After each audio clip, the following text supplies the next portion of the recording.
she saw during the marches which she participated in, people who were full of fear and hatred. Mr. Lucas has said that the American Negro is either going to be free or he's going to be dead. Somebody told a lie one day.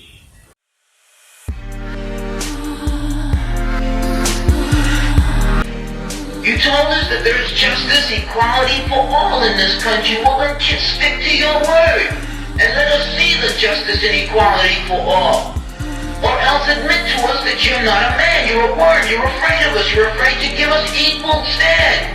You're afraid that if you give us equal ground that we will match you and we will override you. I mean, think about that for a second.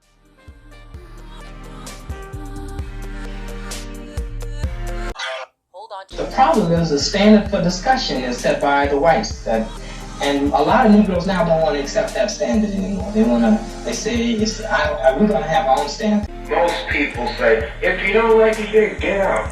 That's for spineless people. Spineless bastards who don't want to fight for what they believe in. I feel like stepping in today. Oh. So that black man ain't got nothing to lose by anything that he does. And this is what white man don't understand. Nothing for nothing means nothing. Simple. As ABC. Or as one people anywhere you go. Hold on. We have no right to ask for something.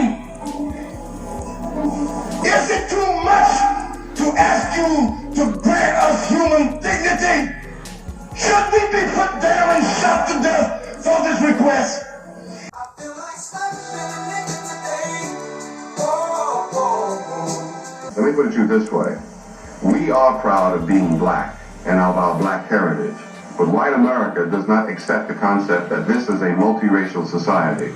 It has never accepted the fact that there are black people, brown people, yellow people here alongside them. They've always looked upon America as being white. And hence, all of its propaganda is directed at us to convince us that somehow or other we must become white before they will accept us. Hold on.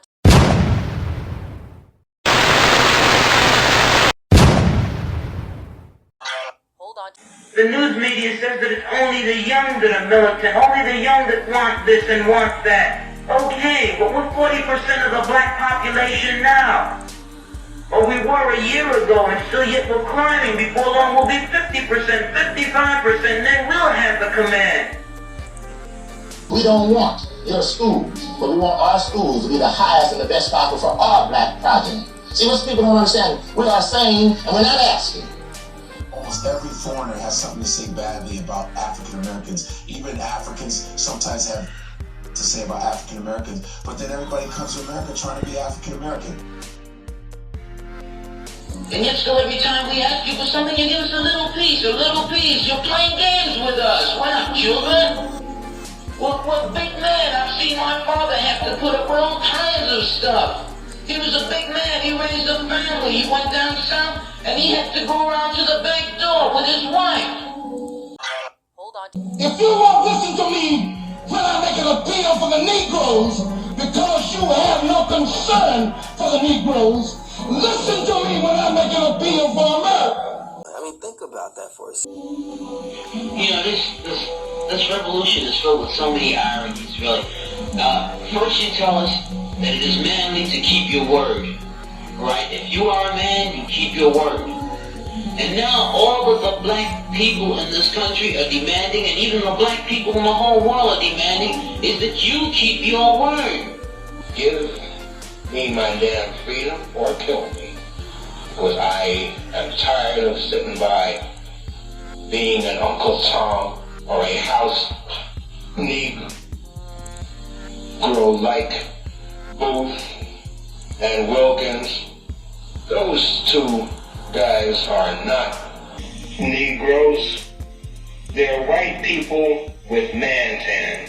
That's all.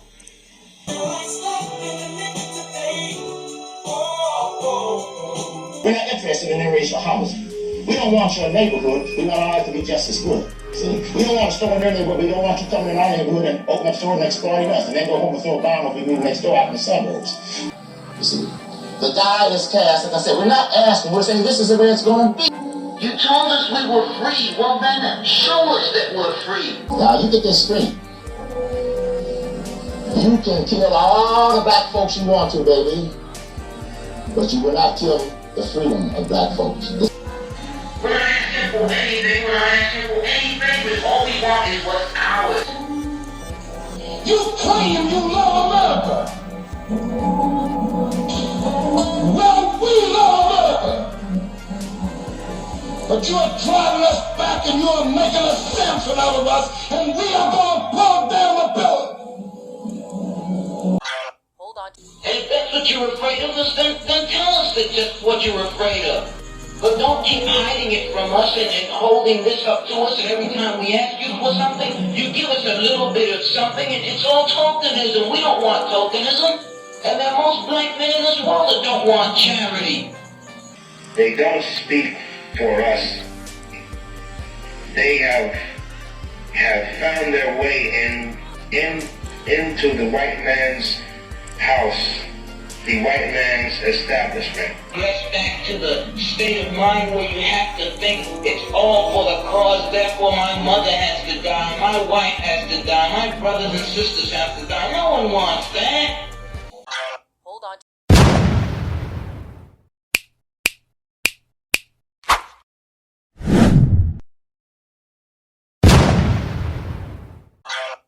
This is what we need again, true leadership. This is what our ancestors and the ancestors before them were fighting for. They were fighting for freedom of speech, to be able to be equal in schools, in working, in everything. And with how society is going right now in the year of 2025, how our world have changed and is changing so much around us, don't matter what background color you is, but especially black and brown people, life is different. And we got to remember that when these people put these fights up for us to have voting rights, for us to have the rights to even just exist here in the United States, this was a part of the freedom of being free from slavery.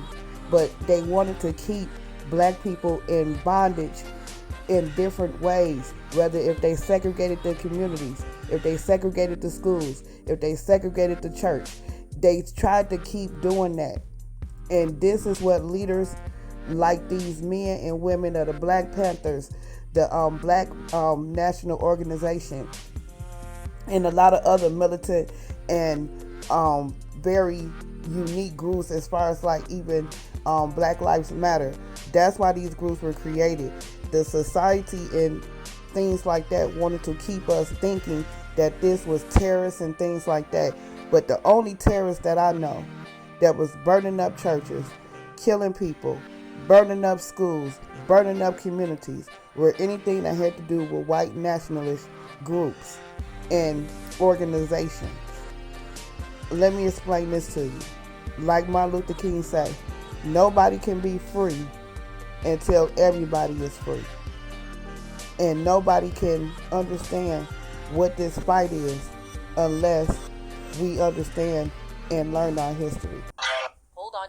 I will not rest until every Sunday school is safe for my kids.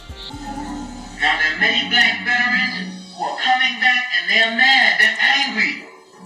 Do you think that they're going to sit down through this? Our fathers didn't have the knowledge that we have. They sat through it. But there are other black youth that are not going to sit through it. We know about Che, we know about Hannon. We know where we stand. We're not going to sit for it. We're asking, and if we ask and we don't get, we're prepared to stand up and take it. Hold on. That we want some kind of agreement. We want agreement by which we can live or die. You choose. Hold on. With all the brilliant white psychiatrists and psychologists, you've been able to find a damn path to the moon, but you ain't been able to find one goddamn path 1 mile up the street.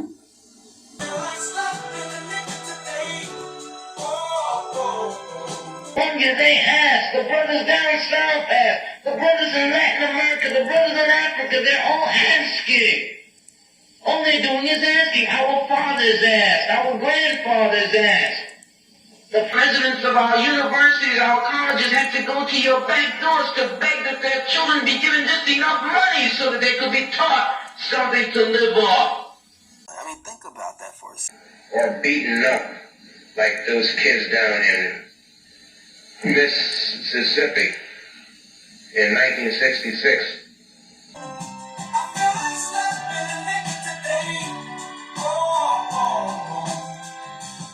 Staying here because I was born here, and I am going to fight for my freedom. We're going to get it. We fought in every one of your damn lousy wars, baby, and you give us nothing. Now the war is going to be here, because we're going to be free. Now you kill all you want to, but we kill too. Hold on. What did you expect?